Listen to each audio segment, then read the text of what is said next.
केंद्रीय मंत्री रमेश पोखरियाल निशंक की तबीयत बिगड़ने के बाद दिल्ली एम्स में हुए भर्ती। सीएम तीरथ सिंह रावत ने की अच्छे स्वास्थ्य की कामना।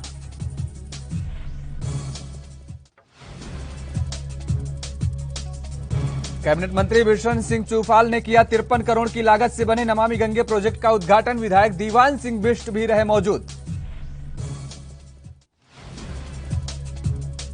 उत्तराखंड में बाबा रामदेव के एलोपैथी पर दिए बयान को लेकर डॉक्टरों में रोष। काला फीता बांधकर किया विरोध।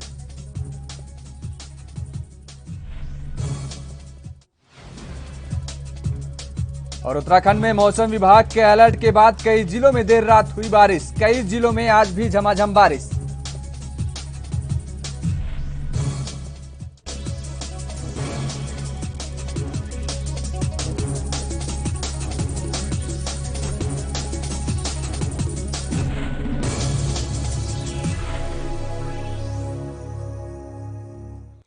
नमस्कार, आप देख रहे हैं एएनबी न्यूज और मैं हूं आपके साथ योगेश पांडे। उत्तराखंड के इस खास बुलेटिन में आपका स्वागत है। खबरों का रुख कर लेते हैं। केंद्रीय मंत्री शिक्षा मंत्री रमेश पोखरियाल निशंक की तबीयत बिगड़ गई है और जिसके बाद उन्हें दिल्ली के एम्स अस्पताल में भर्ती करवाया गया है। वहीं केंद्रीय मंत्री की तबीयत खराब होने पर सीएम तीरथ सिंह रावत ने उनके अच्छे स्वास्थ्य की कामना की है। उन्होंने ट्वीट कर लिखा है कि माननीय केंद्रीय शिक्षा मंत्री डॉक्टर निशंक जी की अचानक तबीयत बिगड़ने पर उन्हें एम्स अस्पताल में भर्ती किए जाने का समाचार मिला है।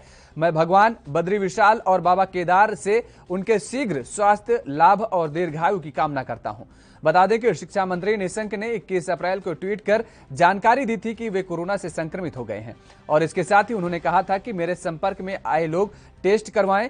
उन्होंने यह भी कहा था कि मंत्रालय का कामकाज सामान्य रूप से चलता रहेगा।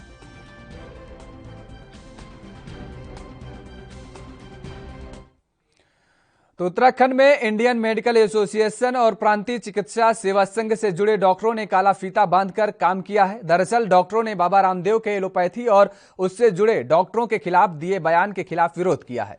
एम्स और सभी मेडिकल कॉलेजों के जूनियर डॉक्टर भी इसमें शामिल रहे। आईएमए के सचिव डॉक्टर अजय खन्ना ने बताया कि बाबा रामदेव के एलोपैथी को लेकर दिए गए बयान से सभी डॉक्टरों में गुस्सा है और आईएमए के साथ सभी सरकारी और निजी मेडिकल कॉलेज एम्स के जूनियर डॉक्टर भी काला फीता बांधेंगे। उन्होंने बताया कि पीएमएचएस डॉक्टरों ने भी उनको समर्थन देने की घोषणा की है और राष्ट्रीय नेतृत्व के आह्वान पर पूरे देश में डॉक्टर काला फीता बांधकर ही काम करेंगे। इससे स्वास्थ्य सेवाओं पर कोई असर नहीं पड़ेगा। डॉक्टर खन्ना ने कहा है कि हमने बाबा को खुली बहस की चुनौती दी है लेकिन उन्होंने कोई जवाब नहीं दिया है। हम अभी भी उनके जवाब का इंतजार कर रहे हैं। बता दें कि बाबा रामदेव के बयान के बाद इंडियन मेडिकल एसोसिएशन उत्तराखंड की ओर से बाबा रामदेव को 1000 करोड़ का मानहानि का नोटिस भी भेजा जा चुका है और वहीं यह मामला अब पीएम मोदी तक भी पहुंच गया है। मेरी यही गुजारिश है सरकार से कि इस एपिडेमिक एक्ट के अंदर रामदेव के अगेंस्ट जो एक उचित एक्शन जो एक संविधान के अकॉर्डिंग होता है वो लिया जाए और वो जो भ्रम जो फैल रहा है पूरी जनता में, अभी वो ये भ्रम इस लेवल तक फैला रहे हैं जो हम देख रहे हैं यहाँ पे कि वो मरीजों को दवाई खाने के लिए बोल रहे हैं और घर बैठने के लिए बोल रहे हैं। जो मरीज एक जो हल्की बीमारी में और जो कोरोना की शुरुआती जो स्टेज में जो अपना एक साइंटिफिक इलाज लेके एक अच्छे से अपना खुद का इलाज कर सकते हैं और एक स्वस्थ महसूस कर सकते हैं, वो इनके जो प्रोडक्ट्स हैं जो उनके बहाने वो अपना उनके ऊपर डिपेंड होकर घर बैठे रहते हैं और जब वो सीवियर स्टेज में हो जाते हैं तब वो हॉस्पिटल में आते हैं, तब उनकी हालत काफी नाजुक हो जाती है। तो ये बाबा का अपना एक बिजनेस प्रोपेगेंडा है और देश के जो लोग हैं उनके स्वास्थ्य के प्रति खिलवाड़ है। तो हमारी यही गुजारिश है कि बाबा के अगेंस्ट तो कैबिनेट मंत्री बिशन सिंह चूफाल एवं स्थानीय विधायक दीवान सिंह बिष्ट ने रामनगर में बनकर तैयार हुए 53 करोड़ की लागत से बना आज नमामि गंगे प्रोजेक्ट रामनगर का उद्घाटन किया और प्रत्येक मशीनों की जांच परख और पानी की गुणवत्ता को अपने सामने जांच करवाई। आज से नमामि गंगे चालू हो गया है। इसमें शहर का गंदा पानी फिल्टर करके कोसी नदी में छोड़ा जाएगा।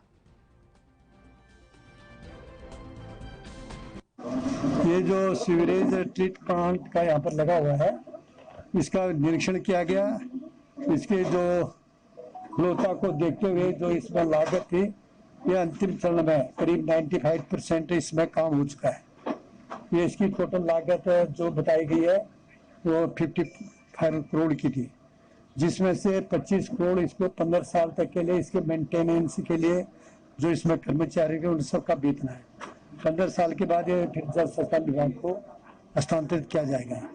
इसको देखने से पता है कि जो पानी नदी में भी जा रहा है और जो लैब देखने से भी सारे देखने से उत्तराखंड में कोविड से माता या पिता में से किसी एक की मृत्यु हो जाने पर भी बच्चों को वात्सल्य योजना का लाभ मिलेगा। सरकार की ओर से इसका प्रस्ताव तैयार कर लिया गया है। महिला सशक्तिकरण और बाल विकास राज्य मंत्री रेखा आर्य के मुताबिक इन बच्चों के प्रति सरकार गंभीर है। बच्चे खुद को असुरक्षित ना समझें, उनके स्वास्थ्य, शिक्षा और सुरक्षा का इंतजाम सरकार करेगी। बता दें कि प्रदेश में कोविड की वजह से अनाथ हुए बच्चों के लिए मुख्यमंत्री की ओर से वात्सल्य योजना की घोषणा के बाद महिला सशक्तिकरण और बाल विकास विभाग की ओर से इसका प्रस्ताव तैयार किया गया है। प्रस्ताव में स्पष्ट रूप से कहा गया है कि इस तरह के बच्चों को महीने में 3,000 रुपए की आर्थिक सहायता दी जाएगी और इसके अलावा बच्चों को राशन, शिक्षा और स्वास्थ्य सुविधा उपलब्ध कराई जाएगी।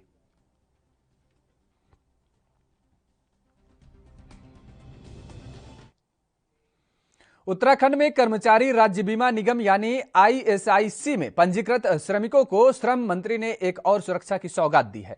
उन्होंने निर्णय लिया है कि ऐसे श्रमिकों को कोविड से मृत्यु होने पर उनके परिजनों को पेंशन दी जाएगी, जिसकी दर वेतन की 80% होगी। श्रम मंत्री ने कहा कि पूर्व में करीब 7.5 लाख ESI लाभार्थियों को सूचीबद्ध के अलावा निजी अस्पतालों में मुफ्त इलाज देने की घोषणा भी की गई थी।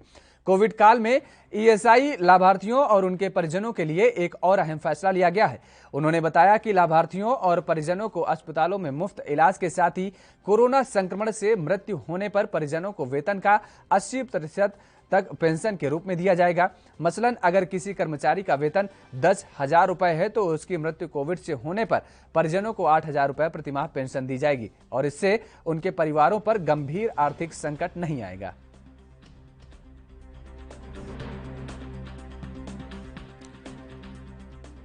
तो उत्तराखंड में कर्मचारी राज्य बीमा निगम यानी ESIC में पंजीकृत श्रमिकों को अब श्रम मंत्री ने एक और सुरक्षा की सौगात देने का ये बड़ा ऐलान किया है। दरअसल उत्तराखंड सरकार ने यह निर्णय लिया है कि ऐसे श्रमिकों को कोविड से मृत्यु होने पर उनके परिजनों को पेंशन दी जाएगी और जिसकी दर वेतन की 80% होगी।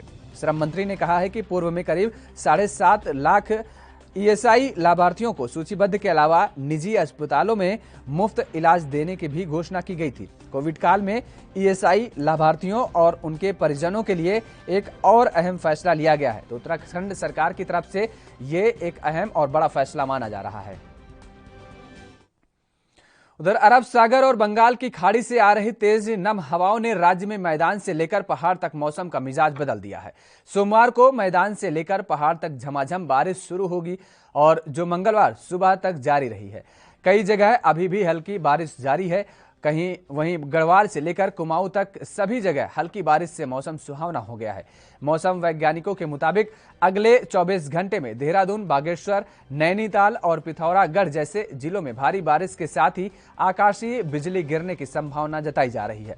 वहीं राज्य के ज्यादातर पर्वतीय क्षेत्रों में हल्की से मध्यम बारिश के साथ ही तेज बौछार पड़ने की भी संभावना है और मौसम विज्ञान केंद्र के वरिष्ठ मौसम विज्ञान डॉक्टर रोहित तपलियाल के मुताबिक अरब सागर और बंगाल की खाड़ी से लगातार नम हवाओं का आना जारी है और जिसके चलते पर्वतीय राज्यों में मौसम का मिजाज बदला हुआ है।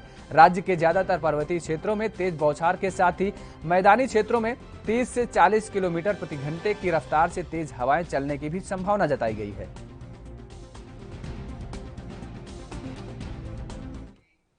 ऋषिकेश बद्रीनाथ हाईवे सोमवार को भूस्खलन होने से बंद हो गया था। हाईवे को 40 मीटर हिस्सा ध्वस्त हो गया है। NHA के अधिकारियों के अनुसार दोपहर तक राजमार्गों को खोलने का प्रयास किया जा रहा है। उधर हाईवे बंद होने से रुद्रप्रयाग और चमोली जिले में जरूरी वस्तुओं की सप्लाई भी ठप हो गई है। जिला मुख्यालय से लगभग 8 किलोमीटर दूर रविवार रात को हुई मूसलाधार बारिश के बाद पहाड़ी से लगे 200 मीटर क्षेत्र में हुए भारी भूस्खलन के कारण हाईवे बंद हो गया था और इसके कारण हाईवे पर दो तरफा यातायात भी बंद हो गया था। ऑल वेदर रोड परियोजना में निर्माणाधीन होने के कारण इस क्षेत्र में हाईवे पहले से संवेदनशील बना है। लगभग 100 मीटर हिस्से में पहाड़ी से भरी मलबा और बोल्डर हाईवे पर गिरे हैं। बता दें कि भारी मलबे से पुश्ते का 40 मीटर हिस्सा ध्वस्त हो गया है और सोमवार सुबह 6 बजे से NH और ऑल वेदर रोड परियोजना में कार्य कर रहे कार्यदायी संस्था की ओर से मलबा सफाई का कार्य शुरू किया गया, लेकिन मंगलवार सुबह तक भी हाईवे पर यातायात बहाल नहीं हो पाया। दूसरी तरफ हाईवे के अवरुद्ध होने से रुद्रप्रयाग और चमोली जिले में अखबार, दूध, ब्रेड, सब्जी की सप्लाई नहीं होने से लोगों को खासी दिक्कतों का सामना करना पड़ा।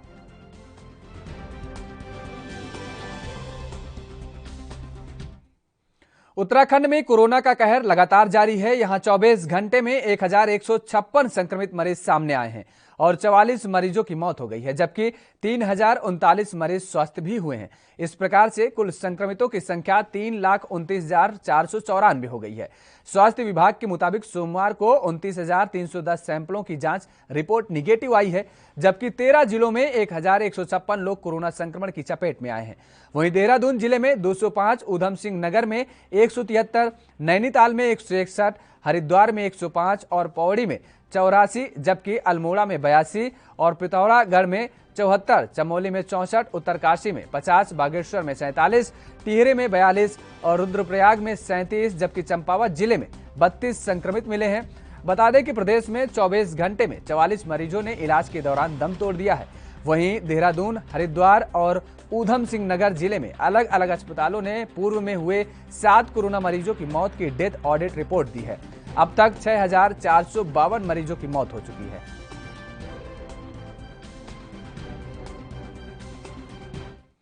उत्तराखंड में मैदानी क्षेत्रों की तुलना में पहाड़ों में कोरोना संक्रमण दर ज्यादा है। 7 दिनों में सैंपल जांच के आधार पर 4 पर्वतीय जिलों की संक्रमण दर 10% अधिक दर्ज की गई है, जिसमें पौड़ी जिला संक्रमण दर में प्रदेश में पहले स्थान पर है। वहीं देहरादून, ऊधम सिंह नगर और हरिद्वार जिले की संक्रमण दर 3 से 5% तक है, जबकि प्रदेश में कोरोना संक्रमण की रफ्तार धीमी हुई है।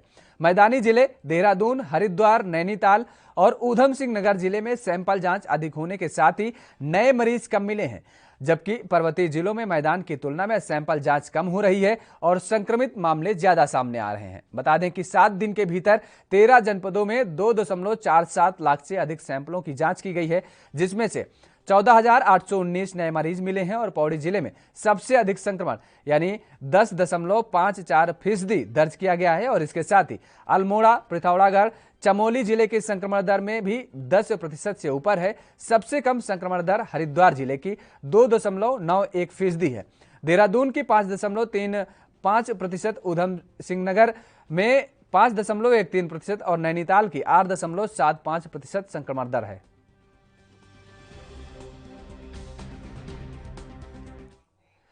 फिलहाल रुकते हैं एक छोटे से ब्रेक के लिए। ब्रेक के बाद फौरन हाजिर होते हैं।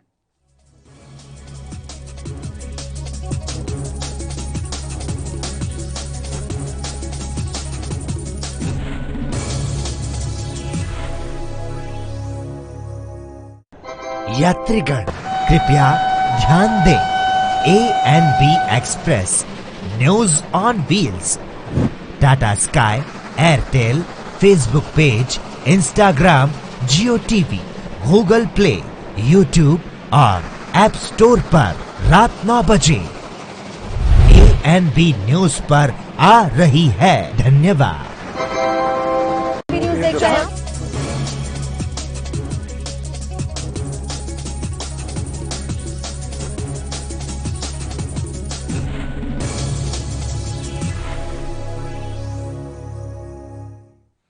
ब्रेक के बाद स्वागत है आप सभी का। उत्तराखंड की खबरों में आगे बढ़ेंगे। कोरोना कर्फ्यू में सोमवार से ज्यादा ढील मिलने के बाद बाजार में लोगों की भीड़ उमड़ पड़ी और सरकार के दिशा निर्देशों के तहत सुबह 9 बजे दुकानें खुली। 9:15 से लेकर दोपहर 2 बजे तक दुकानों में खूब भीड़ उमड़ी।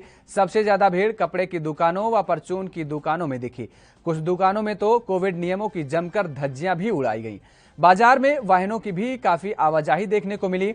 बाजार में कई जगह पार्किंग को लेकर यातायात पुलिस और चालकों में नोकझोंक भी हुई। हालांकि ज्यादातर दुकानों में ग्राहकों की भीड़ रही। कई दुकानदारों ने पैसे कमाने के चक्कर में 2 गज दूरी के नियम की पालन करवाना भी जरूरी नहीं समझा। भीड़ जुटाने वाले दुकानदारों की सर्विलांस में ड्यूटी दे रहे अध्यापकों ने फोटो खींचकर प्रशासन को भेज दी है। अब प्रशासन फोटो के आधार पर आगामी कार्रवाई को अंजाम देगा।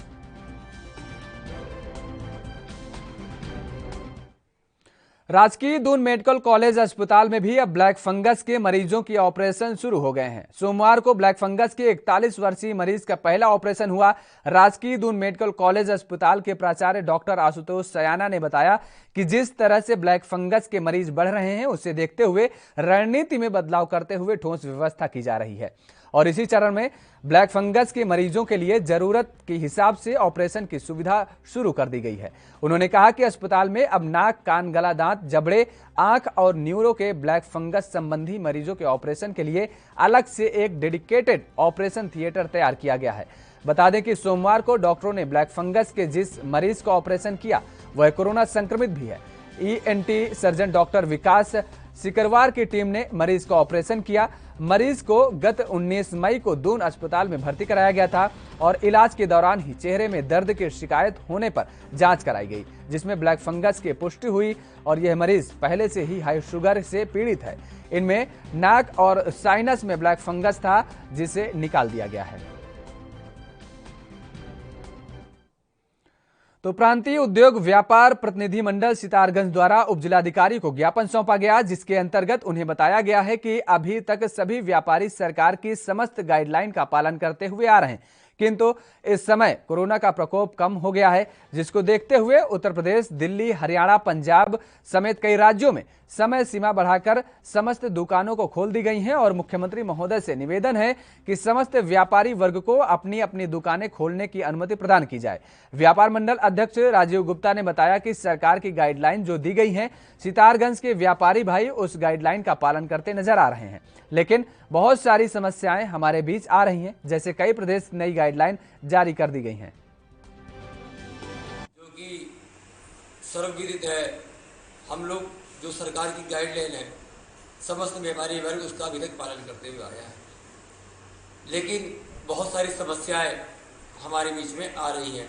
जैसा कि उत्तर प्रदेश, दिल्ली, हरियाणा एवं पंजाब में नई गाइडलाइन जारी कर दी गई है और समस्त दुकानें खोलने के लिए उन्हें प्रतिबंधित नहीं किया गया है। जो भी कार्य दूसरे अन्य राज्यों में किए जा रहे हैं, जो कि हमारे राज्य से भी बड़े हैं, जहां पर संक्रमण की स्थिति हमारे से ज़्यादा थी उन राज्यों में, जबकि उन राज्यों को खोल दिया गया है, तो मैं सरकार से यही पूछना चाहता हूं, तो फिर हमारे यहाँ के व्यापारियों के साथ ऐसा सौतेला व्यवहार क्यों किया जा रहा है। इसी मांग को लेकर के आज हमारे कार्यकर्ताओं ने प्रांतीय उद्योग व्यापार प्रतिनिधि मंडल की तरफ से माननीय उप जिलाधिकारी महोदय जी को ज्ञापन दिया है और मैं आशा करता हूं कि माननीय मुख्यमंत्री महोदय जी शीघ्र ही हमारी बात को मानेंगे और पूर्ण रूप से बाजार खोलने के लिए हमारा सहमति जताएंगे।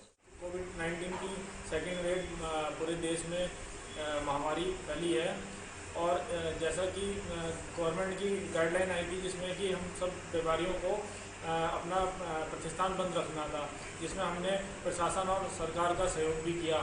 लेकिन अब जैसे जैसे कोरोना का प्रकोप कम होता जा रहा है, वैसे वैसे अन्य राज्यों में, विभिन्न राज्यों में अनलॉक की प्रक्रिया चालू हो चुकी है।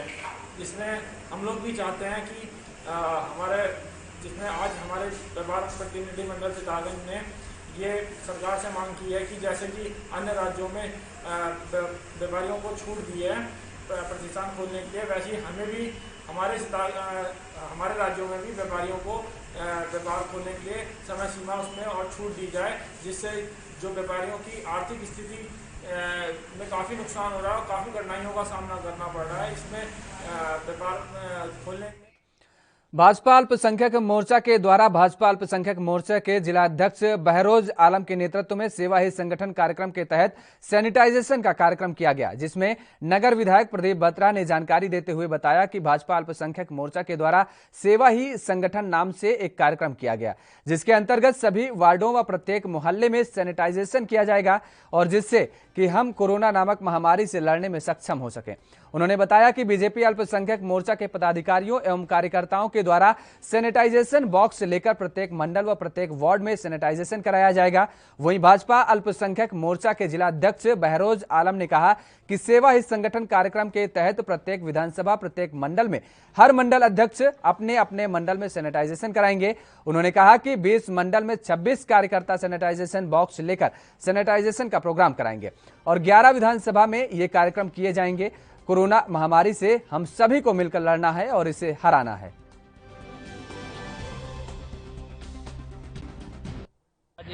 सैनिटाइजर प्रोग्राम है अल्पसंख्यक मोर्चे की तरफ से, और हर विधानसभा, हर मंडल में सभी मंडल अध्यक्ष अपने अपने मंडल में सैनिटाइज का प्रोग्राम करेंगे और हर घर को सैनिटाइज किया जाएगा। कितने लोगों का ग्रुप? 20 मंडल है और 26 लोगों का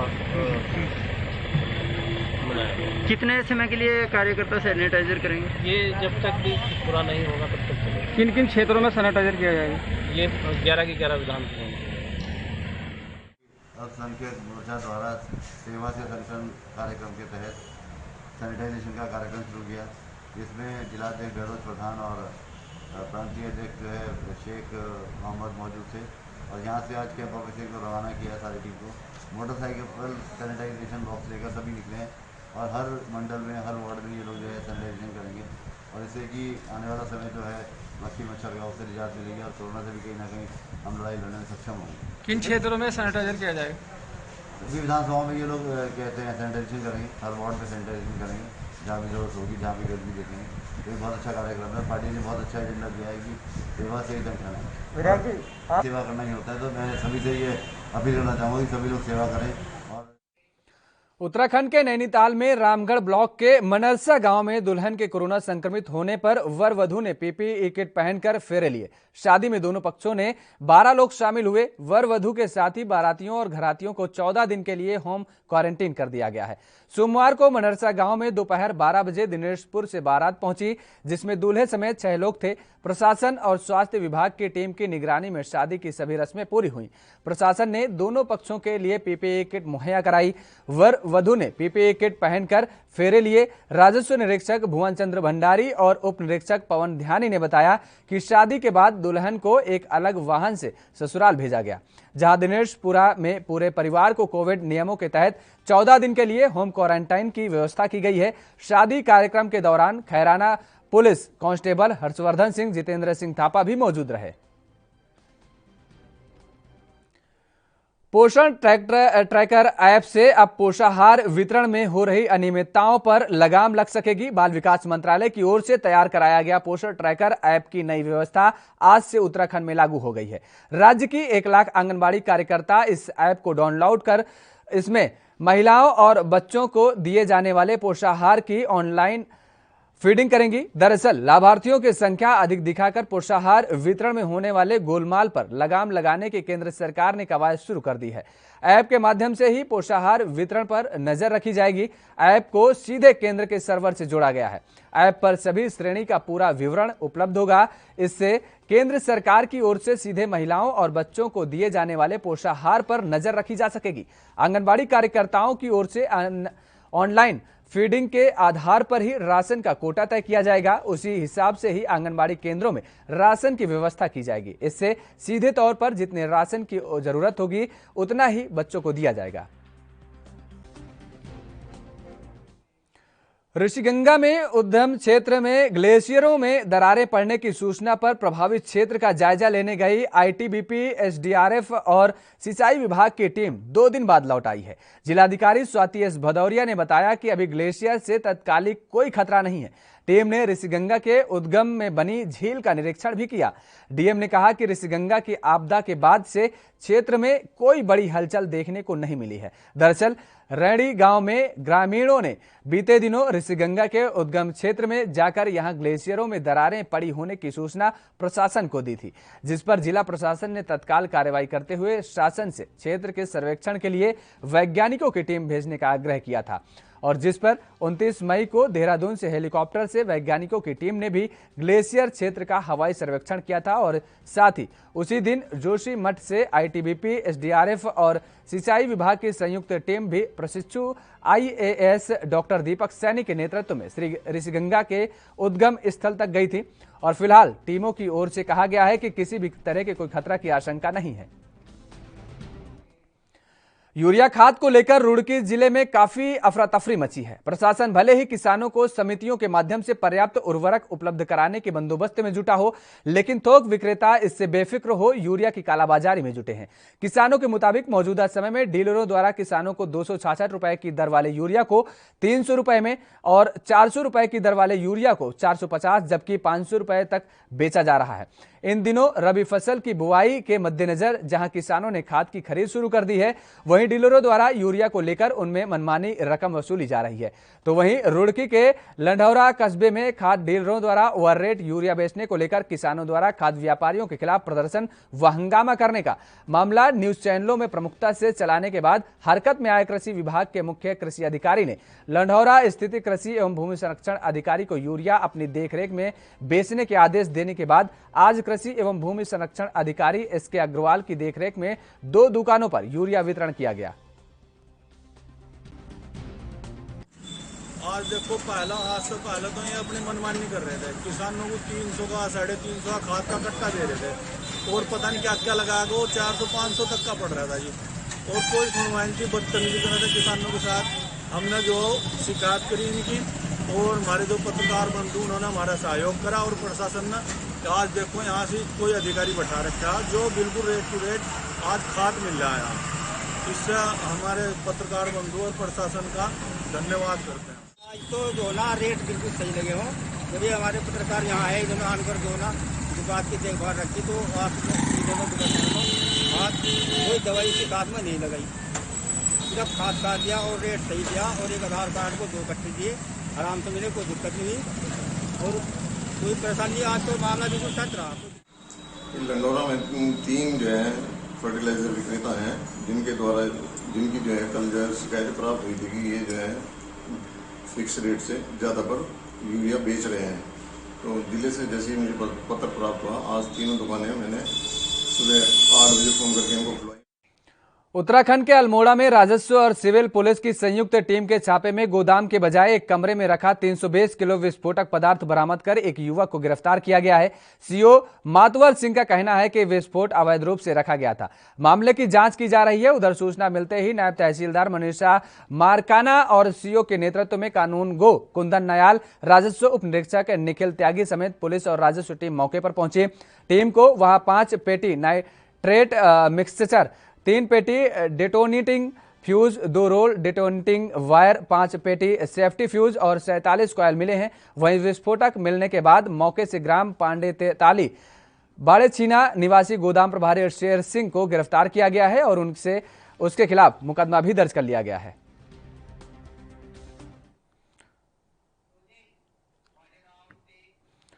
उत्तराखंड के इस खास बुलेटिन में फिलहाल मेरे साथ इतना ही। खबरों का सिलसिला लगातार जारी है। आप देखते रहिए ANB न्यूज।